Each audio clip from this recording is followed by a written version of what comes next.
오늘은 북한산 국립공원 의분소를 지나서 북한산 도선사 쪽으로 좀 걸어볼까 합니다.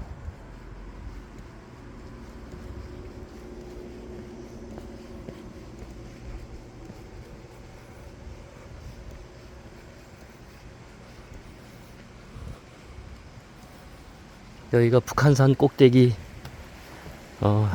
100군데까지 가는 초입길이죠. 이 길은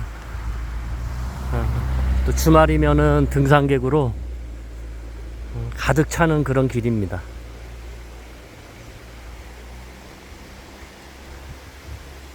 이 둘레길 옆으로 북한산의 계곡이 물이 졸졸 흐르고 있고요.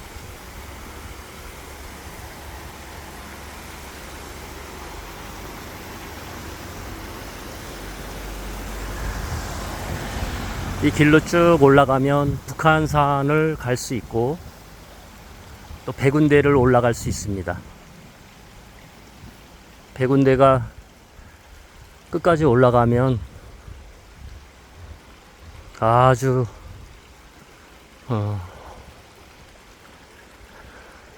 꼭대기까지 올라가는 길이 험하죠.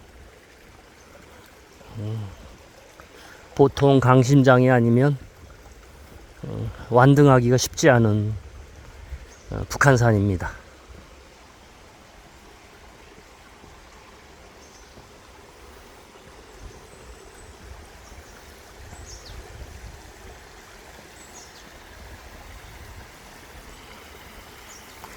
계곡물 소리가 절절절절 흐르고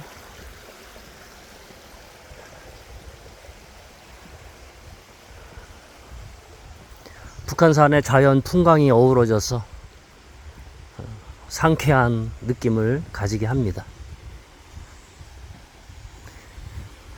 날씨도 많이 시원해졌죠?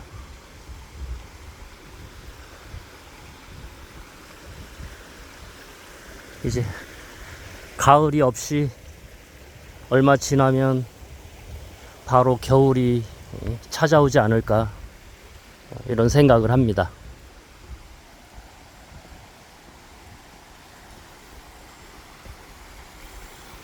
저는 오늘 이렇게 걸으면서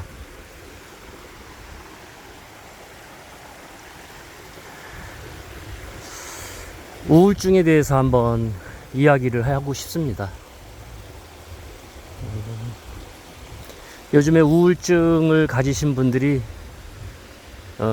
너무나 많고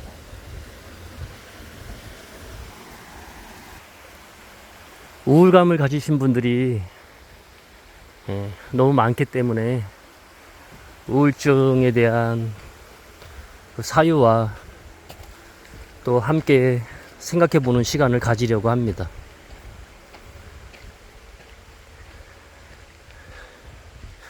우리가 보통 나 우울해 그리고 우울하다고 호소하는 경우는 우울증이라기보다는 그냥 우울감일 때가 많습니다.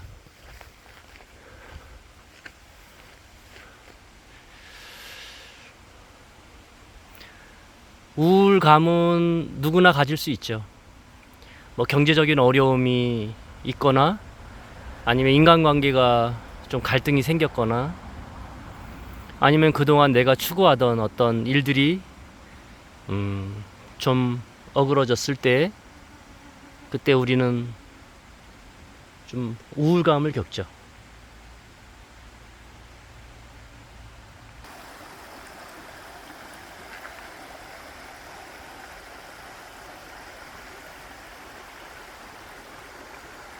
그런데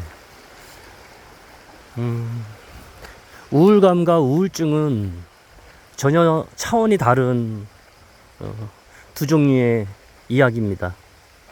우울감은 누구나 가질 수 있어요. 그러나 우울증은 그 자체로 병이 될 수 있고,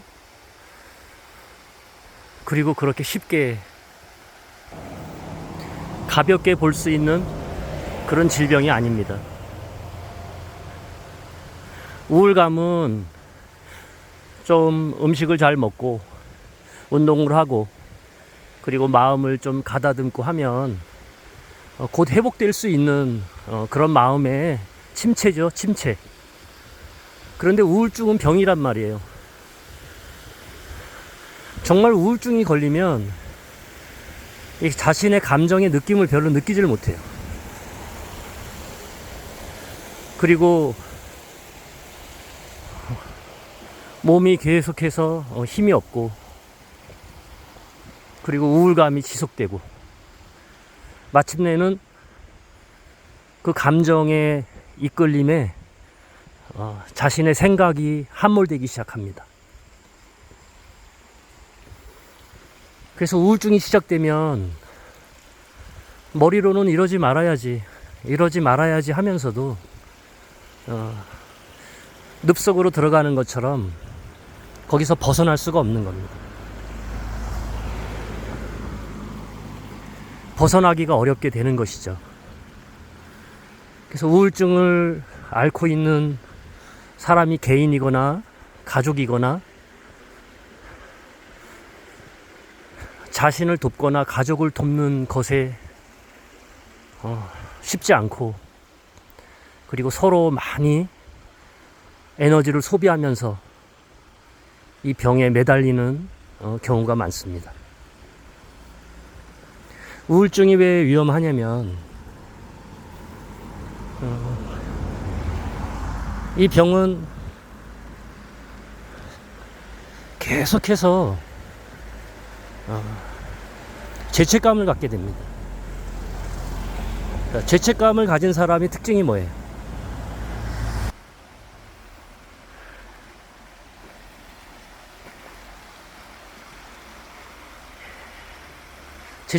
죄책감을 가진 사람의 특징은 자기 학대 그리고 자기를 파괴시키려고 하는 마음이죠.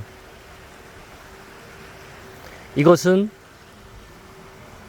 자살이라고 하는 하지 말아야 될 그리고 몹시 위험한 그런 충동을 자극합니다. 그리고 자기 목숨을 끊는 경우가 종종 생기기 때문에 이 우울증은 정말 꼭 치료해야 되고 그리고 가족들이나 주변에서 굉장히 큰 에너지의 지지를 가지고 도와줘야 될 그런 병이 되겠습니다. 그래서 우울증을 가진 개인이나 또 가족 중에 우울증이 있으면 이를 굉장히 심각하게 보고 대수롭지 않게 넘어가거나 하는 일이 없어야 될 것 같아요.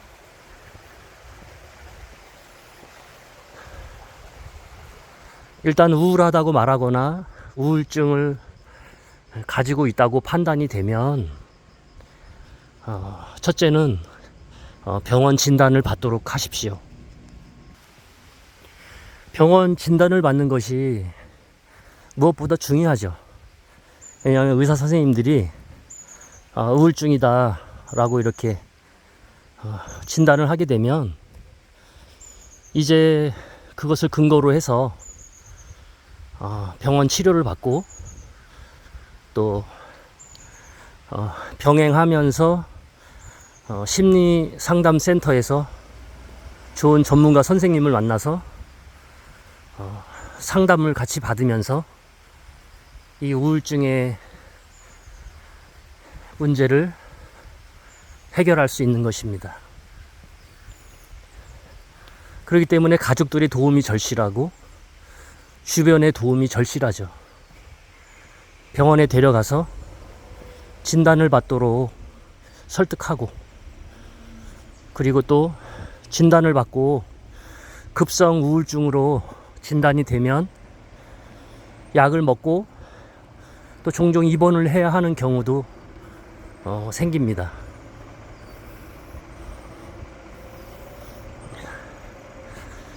아까도 말씀드렸듯이 우울증은 굉장히 위험한 병입니다. 그리고 또 어쩌면 그렇게 쉽게 잘 치료가 되는 병이 아니에요. 이것은 습관적으로 오랫동안 반복될 수 있는 소지가 있기 때문에 주변의 도움을 지속해서 받으면서 꼭 완치를 해야 하는 그런 병이 되겠습니다.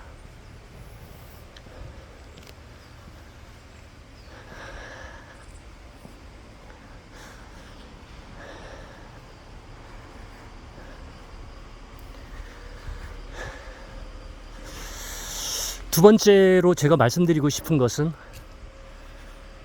우울증에 대한 이해입니다. 대다수의 학자들과 그리고 상담가들은 이 우울증의 원인 혹은 이 우울증의 발병 조건으로 무언가의 상실을 봅니다. 그러니까 우울증이 발병되기 전에 무언가를 크게 상실했다. 이 상실이라고 하는 것은 우리 인간에게 굉장히 중요한 주제 아니겠습니까? 우리는 나이가 먹어가면서 육체가 쇠하여지면서 젊음을 상실합니다. 그리고 세월 앞에 장사 없다고 또 건강을 상실하기도 합니다.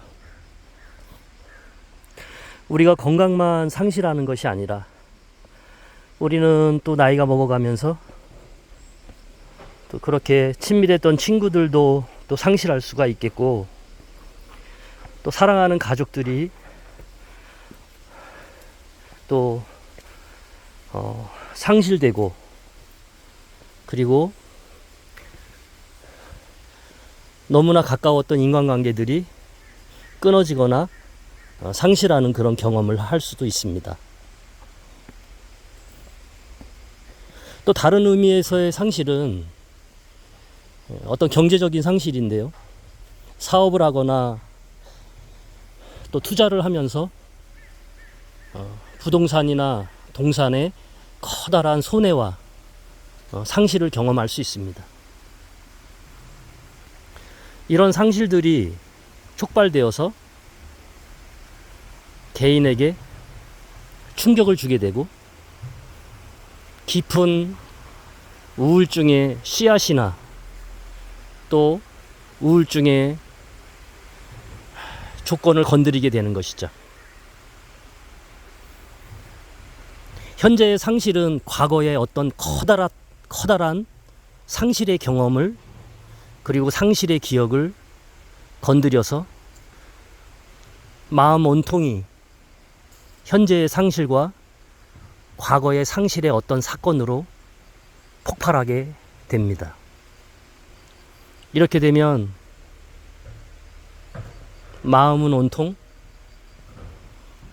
우울함으로 차기 시작하고, 그 우울한 감정이 자기 자신의 마음을 지배하고 몸을 지배하고 결국은 자신의 생각을 지배하고 마지막 남은 자기 자신의 의지의 끈을 희미하게 만들게 되는 것입니다.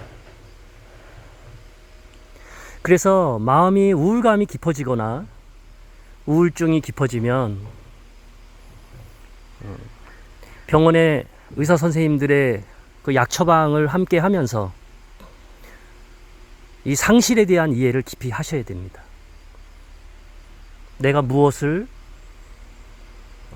상실해 가고 있으며 또 무엇을 크게 상실했는가. 내가 일주일 전, 2주일 전, 그리고 한 달, 2달, 1년 전에 어떤 것을 크게 상실한 적이 있는지,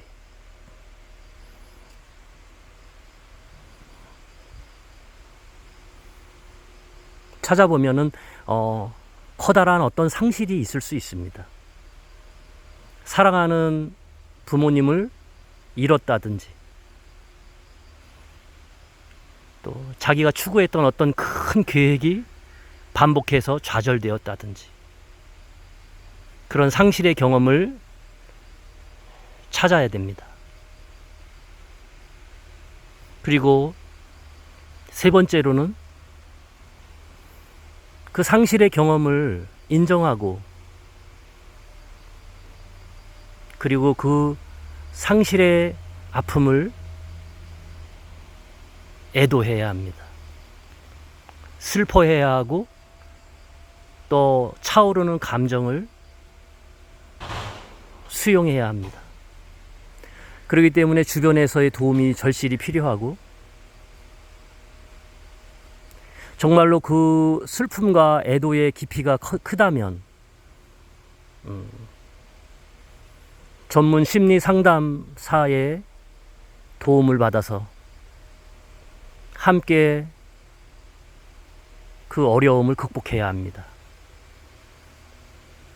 그 아픔을 애도하고 눈물을 흘리고 아쉬워하고 아파하고 다시는 내가 회복할 수 없는 그 사랑하는 대상 그리고 사랑하는 것들에 대한 그 잃어버림 그 상실에 대해서 너무나 예쁘고 너무나 튼튼했던 나의 젊은 시절 나의 화려했던 시절의 상실을 인정하고 슬퍼하고 애도하는 과정이 필요하지요.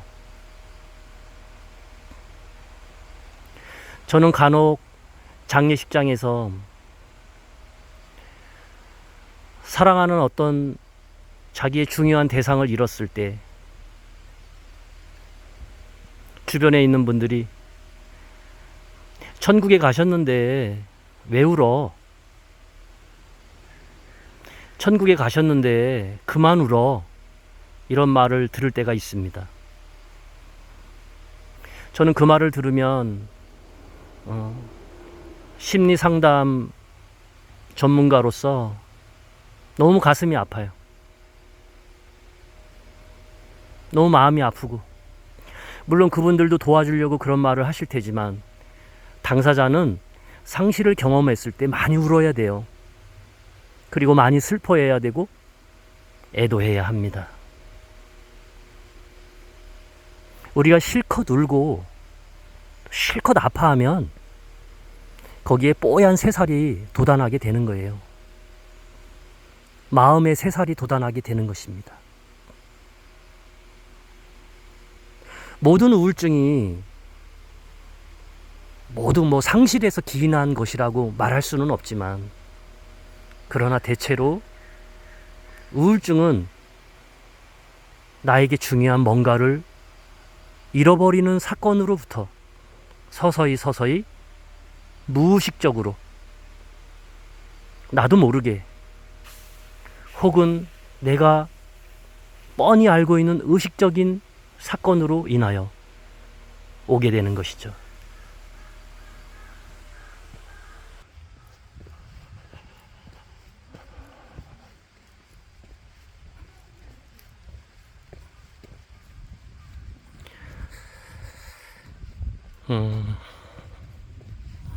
제가 걷는 길은 우이동 북한산 가는 길에 있는 선운각이라고 하는 곳인데요. 여기를 좀 걸으면서 우울증에 대해서 또 다시 한번 이야기를 나눠보도록 하겠습니다.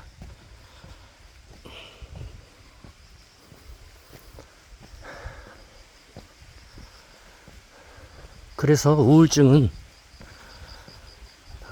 우리가 여러 사람이 함께 도와서 치료해야 될 병입니다. 함께 도와야 할 마음의 아픔이죠. 상처고. 함께 마음을 합치면 극복할 수 있는 겁니다.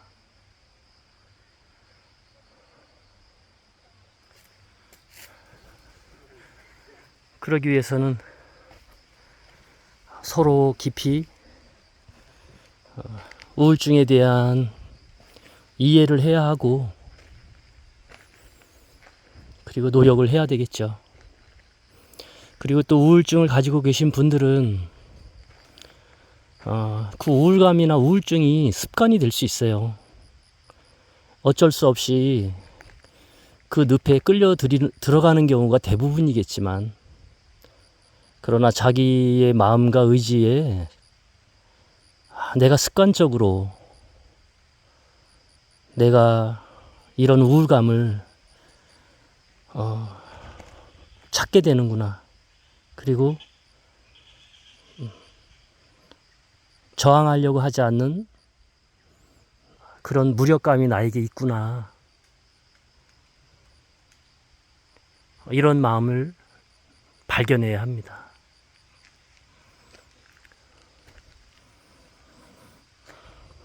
그래서 병원의 약도 먹고, 그리고 우리나라에 좋은 상담 전문가들이 많이 있어요. 가족들과 상의하셔서 그 상담 선생님들의 도움도 받고, 그리고 또 주변에 뭐 종교가 있으면 종교 그 교우들이나 또 좋은 친구들, 이런 그 위로와 지지를 받아들일 필요가 있습니다.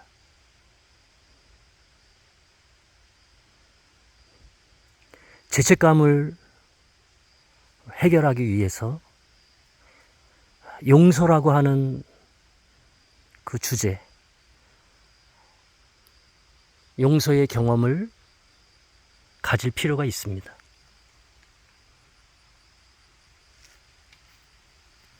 자기 자신을 용서한다라고 하는 것은 쉬운 일이 아니죠. 자기 자신을 용서하는 것만큼 타인을 용서하는 것이라고 생각합니다. 내가 타인을 용서하지 못하는 것은 또 내 자신을 용서하지 못하는 것이고, 내가 나를 용서할 수 있다면 그토록 마음에 오랜 응어리가 되는 타인과 관련된 사건도 이제 떠나 보낼 수가 있겠죠. 가게 하라 그러잖아요. 렛고 하라. 렛고 하라. 이제는 가게 하라.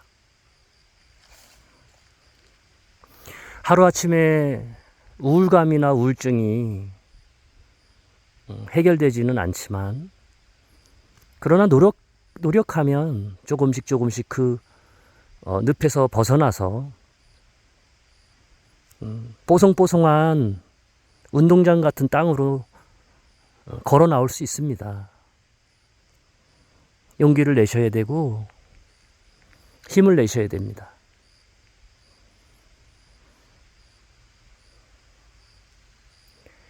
요즘에 우리나라의 그 경기도 안 좋고, 또 정치적으로도 서로 갈등하고 있다 보니까 모든 분야에서 무의식 중에 좀 우울감들이 많이 있는 것 같아요. 많은 분들이 사업을 하고 또 장사하고 하는 분들이 또 버거워하시고, 그 버거움이 또 우울감을 가져오지 않겠습니까? 그래서 이럴 때일수록 우리가 조금 더 이렇게 호흡을 하고 긴장을 풀고 이완을 하면서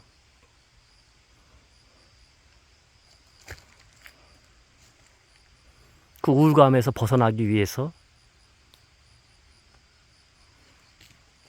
좀 노력해야 될 것 같습니다. 마지막으로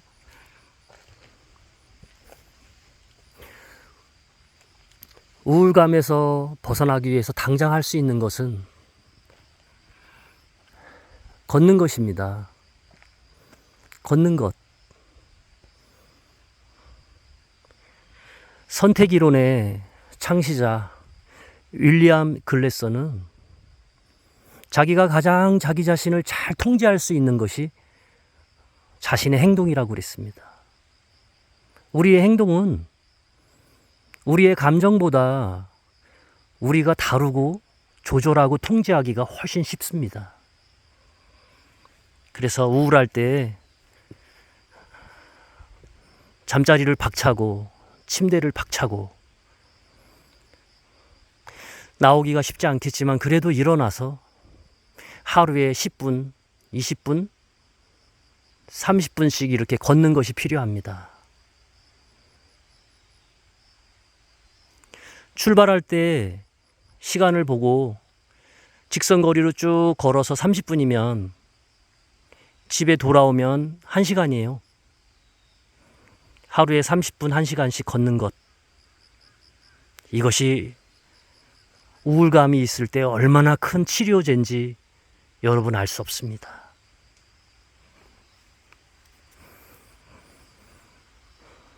제 유튜브를 보면서 저와 함께 산책하고 또 사유하시는 여러분들 중에는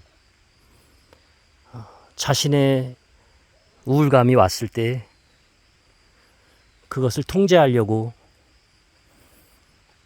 그리고 다스리려고 노력하는 분들이 다 되시기를 바랬으면 좋겠고요. 이 어려운 시기를 그리고 이 어려운 때를 잘 극복했으면 좋겠다. 이런 말씀을 드리고 싶습니다.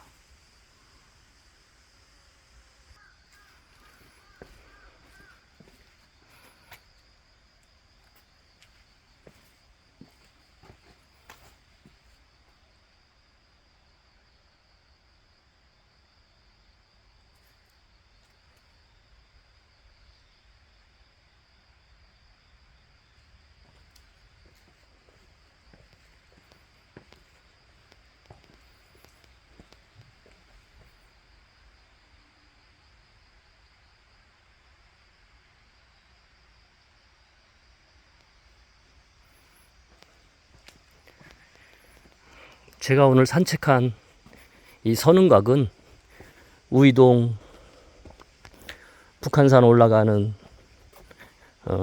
그런 새길을 들어오면 이 정주영 회장님께서 생전에 건축에 참여하셨다고 여기 기록되어 있는 것 같고요.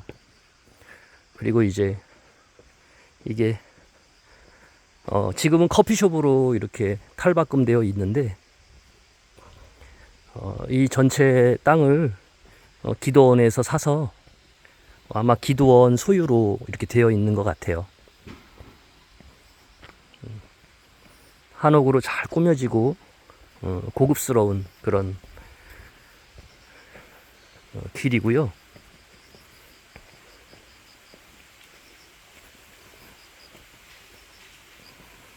또 저녁 때가 돼서 뭐 관광객이나 이 사람들이 많이 없어서 조용한 편입니다. 제가 유튜버 초보라 조용해야 또 영상을 찍기 때문에 이런 시간을 제가 선택하는 것 같아요.